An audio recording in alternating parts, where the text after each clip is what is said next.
Good morning, ಶುಭೋದಯ. ಇವತ್ತಿನ ನುಡಿಮುತ್ತು ಏನಪ್ಪ ಅಂತ ಅಂದರೆ, ಒಂದು ಬಾವಿ ಇರುತ್ತೆ. ಆ ಬಾವಿನಲ್ಲಿ ಒಂದು 6 ನಾಯಿಗಳು ಜಗಳ ಕಾಯ್ತಾ ಏನು ಮಾಡ್ತಾರೆ, ಅದಕ್ಕೆ ಕಟ್ಟೆ ಇರೋದಿಲ್ಲ. ಹಾಗಾಗಿ ಆ ನಾಯಿಗಳೆಲ್ಲ ಆ ಬಾವಿಗೆ ಬಿದ್ದು ಹೋಗ್ಬಿಡತ್ತೆ. ಈ ಹಳ್ಳಿ ಜನಕ್ಕೆಲ್ಲ ಏನು ಮಾಡಬೇಕು ಅಂತ ಗೊತ್ತಾಗೋದಿಲ್ಲ. ಎಲ್ಲರೂ ಸಹ ಮಾತಿ ಕೂತ್ಕೊತಾರೆ, ಏನು ಮಾಡ್ಬೋದು, ಇದಕ್ಕೆ ಪರಿಹಾರ ಏನು, ಹಾಗೆ ಹೀಗೆ ಅಂತೆಲ್ಲ ಗೊತ್ತಲ್ಲ. ಎಲ್ಲರೂ ಸೇರಿದಾಗ ಏನಾಗೋಗುತ್ತೆ, ತಲೆಗೊಂದೊಂದು ಮಾತಾಡೋದಕ್ಕೆ ಶುರು ಮಾಡ್ತಾರೆ.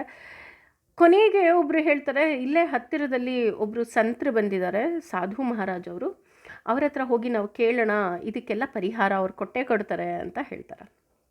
ಹಳ್ಳಿಯವರೆಲ್ಲ ಅವ್ರ ಬಳಿ ಹೋಗ್ತಾರೆ. ಹೋದಾಗ ಸಾಧುಗಳು ಏನು ಬಂದಿದ್ದು ಅಂತ ಕೇಳ್ತಾರೆ. ಆಗ ಹಳ್ಳಿ ಜನ ಹೇಳ್ತಾರೆ, ಹೀಗೆ ಜಗಳ ಕಾಯ್ತಾ ನಾಯಿಗಳು ಬಿದ್ದು ಹೋಯಿತು. ಅದಕ್ಕಿಂತ ಹೆಚ್ಚಾಗಿ ಏನು ಅಂತ ಅಂದರೆ, ನಮ್ಮ ಇಡೀ ಊರಿಗೆ ಇರುವುದು ಒಂದೇ ಬಾವಿ.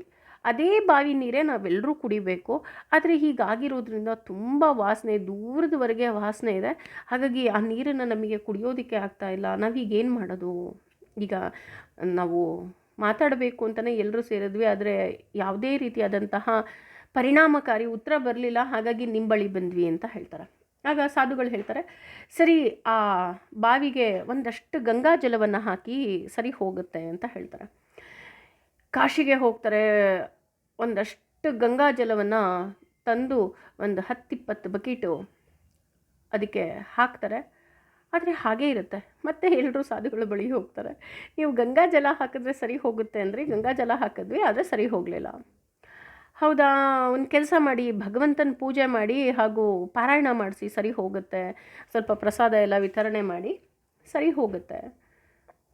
ಅದೇ ಕೆಲಸವನ್ನು ಮಾಡ್ತಾರೆ, ಆದರೆ ಸರಿ ಹೋಗಲ್ಲ. ಮತ್ತೆ ಹೋಗ್ತಾರೆ ಸಾಧುಗಳ ಬಳಿ. ಯಾಕೆ ಹೀಗಾಗ್ತಾ ಇದೆ? ಒಂದು ಕೆಲಸ ಮಾಡಿ, ಒಂದಷ್ಟು ಸುಗಂಧ ದ್ರವ್ಯಗಳನ್ನು ಹಾಕಿಸಿ, ಸರಿ ಹೋಗುತ್ತೆ ಅಂತ ಹೇಳ್ತಾರೆ. ಸುಗಂಧ ದ್ರವ್ಯನೂ ಹಾಕ್ತಾರೆ, ಆದರೆ ಸರಿ ಹೋಗೋದೇ ಇಲ್ಲ. ಮತ್ತೆ ಹಳ್ಳಿಯವರೆಲ್ಲ ಸಾಧುಗಳ ಬಳಿ ಹೋಗ್ತಾರೆ. ನೀವು ಹೇಳಿದ ಹಾಗೆ ಗಂಗಾ ಜಲ ಹಾಕಿದ್ವಿ, ಪೂಜೆ ಪುನಸ್ಕಾರ ಎಲ್ಲ ಮಾಡಿದ್ವಿ, ಸುಗಂಧ ದ್ರವ್ಯಗಳನ್ನು ಹಾಕಿದ್ವಿ, ಏನು ಹಾಕಿದ್ರೂ ಆ ವಾಸನೆ ಮಾತ್ರ ಹಾಗೆ ಇದೆ, ನೀರು ಕುಡಿಯೋಕ್ಕಾಗ್ತಾ ಇಲ್ಲ. ಹೌದಾ, ಹಾಗಿದ್ರೆ ಒಂದು ಕೆಲಸ ಮಾಡ್ತೀನಿ, ನಾನೇ ಬರ್ತೀನಿ, ಅಲ್ಲಿ ಸಮಸ್ಯೆ ಏನು ಅಂತ ನನಗೆ ಕರೆಕ್ಟಾಗಿ ಗೊತ್ತಾಗುತ್ತೆ ಅಂತ ಏನು ಮಾಡ್ತಾರೆ, ಸಾಧುಗಳೇ ಬರ್ತಾರೆ. ಬಂದಾಗ ಅವ್ರಿಗೂ ಸಹ ಮೂಗಿಗೆ ವಾಸನೆ ಬಡೀತಾ ಇರುತ್ತೆ. ಅಲ್ಲ, ನಾನು ಹೇಳಿದ ಎಲ್ಲ ಕೆಲಸವನ್ನು ಮಾಡಿದ್ರಿ, ಮೊದಲನೇದಾಗಿ ಅಲ್ಲಿ ನಾಯಿ ಸತ್ತಿತ್ತಲ್ಲ, ಅದನ್ನು ತೆಗೆದ್ರಾ ಅಂತ ಹೇಳ್ತಾರೆ. ಹಳ್ಳಿಯವರೆಲ್ಲ, ಇಲ್ಲ, ನೀವು ಹೇಳಲಿಲ್ವಲ್ಲ, ನಾವು ತೆಗಿಲಿಲ್ಲ ಅಂತ ಹೇಳ್ತಾರೆ. ಆಗ ಸಾಧುಗಳನ್ನು ನಕ್ಬಿಟ್ಟು ಹೇಳ್ತಾರೆ, ಅಲ್ಲ, ಮೊದಲು ಸತ್ತಿರೋ ನಾಯಿ ತೆಗೆಯದೆ ನೀವು ನಾನು ಹೇಳಿದ ಉಪಾಯವೆಲ್ಲ ಮಾಡಿದ್ರೆ ಏನು ಪ್ರಯೋಜನ ಅಂತ ಕೇಳ್ತಾರೆ. ಆಗ ಎಲ್ಲರೂ ಅಯ್ಯೋ ಅಂತ ಅಂತಾರೆ. ಯಾಕೆ ಈ ಕತೆ ಹೇಳಿದೆ ಅಂತ ಅಂದರೆ, ಈ ಊರಿಗೆ ಒಂದೇ ಬಾವಿ ಅನ್ನೋ ಹಾಗೆ ನಮ್ಮ ಶರೀರದಲ್ಲೂ ಒಂದೇ ಆತ್ಮ ಕಂಡ್ರೆ ಇರೋದು ಅಲ್ವಾ. ಈ ಶರೀರದ ಒಳಗೆ ಅಂದರೆ ಈ ಬಾವಿಯ ಒಳಗೆ ನಾವೇನು ಮಾಡಿಬಿಟ್ಟಿರ್ತೀವಿ, 6 ನಾಯಿಗಳು ಅಂತ ಹೇಳಿದ್ರಲ್ಲ, ಕಾಮ, ಕ್ರೋಧ, ಮೋಹ, ಲೋಭ, ಮದ, ಮಾತ್ಸರ್ಯ ಎಲ್ಲವುದನ್ನು ನಾವು ತುಂಬ್ಕೊಂಡ್ಬಿಟ್ಟಿದ್ದೀವಿ. ಅದಲ್ಲಿ ಸತ್ತು ನಾರ್ತಾ ಇದೆ. ಆದರೆ ನಾವೇನು ಮಾಡ್ತೀವಿ, ಅದನ್ನೆಲ್ಲ ತೆಗೆದು ಹೊರಗಡೆ ಹಾಕೋ ಪ್ರಯತ್ನವನ್ನು ಮಾಡೋದೇ ಇಲ್ಲ. ಬದಲಿಗೆ ತೀರ್ಥಯಾತ್ರೆ ಮಾಡು, ಅಥವಾ ಪೂಜೆ ಪುನಸ್ಕಾರವನ್ನು ಮಾಡು, ಹೋಮ ಹವನ ಮಾಡು, ಪಾರಾಯಣ ಮಾಡು, ದೇವಸ್ಥಾನಕ್ಕೆ ಹೋಗು, ಬರೀ ಇದೇ ಕೆಲಸ ಮಾಡ್ತಾ ಇದ್ದರೆ ಕೊಳೆತು ನಾರುವ ವಾಸನೆ ಎಲ್ಲಿಂದ ಹೋಗುತ್ತೆ? ಅದಕ್ಕೆ ಭಗವಂತ ಭಗವದ್ಗೀತೆಯಲ್ಲೂ ಹೇಳೋದು, ಮನಃಶುದ್ಧಿ ಮುಖ್ಯ. ಶುದ್ಧಿ, ಶೌಚ ಅಂದ ತಕ್ಷಣ ನಾವು ಮಡಿ ಮಡಿ ಮಡಿ ಮಡಿ ಅಂತ ಹೇಳ್ತೀವಿ. ಮಡಿ ಹೌದು, ದೇಹ ಶುದ್ಧಿ ತುಂಬ ಮುಖ್ಯ, ಇಲ್ಲ ಅಂತ ಹೇಳೋದಿಲ್ಲ.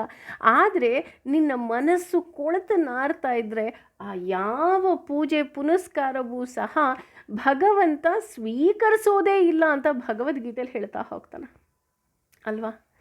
ಇವತ್ತೇ ನಮ್ಮ ಮನಸ್ಸಿನಲ್ಲಿ ಆ ಕೊಳೆತು ನಾರ್ತಾ ಇರುವ ನಾಯಿಯನ್ನು ಮೊದಲು ತೆಗೆದು ಹಾಕುವಂತಹ ಕೆಲಸವನ್ನು ಮಾಡೋಣ. ಭಗವಂತ ನಮ್ಮೆಲ್ಲರಿಗೂ ಸಹ ಒಳ್ಳೆಯದು ಮಾಡಲಿ ಅಂತ ಕೇಳ್ಕೊಳ್ಳೋಣ ಅಲ್ವಾ. ಯೋಚನೆ ಮಾಡಿ, ಏಕೆಂದರೆ ನಿಜಕ್ಕೂ ಸಹ ಯೋಚನೆ ಮಾಡುವಂತಹ ವಿಷಯ ಇದು. ಏನಂತೀರಾ? ಯೋಚನೆ ಮಾಡಿ. Thank you.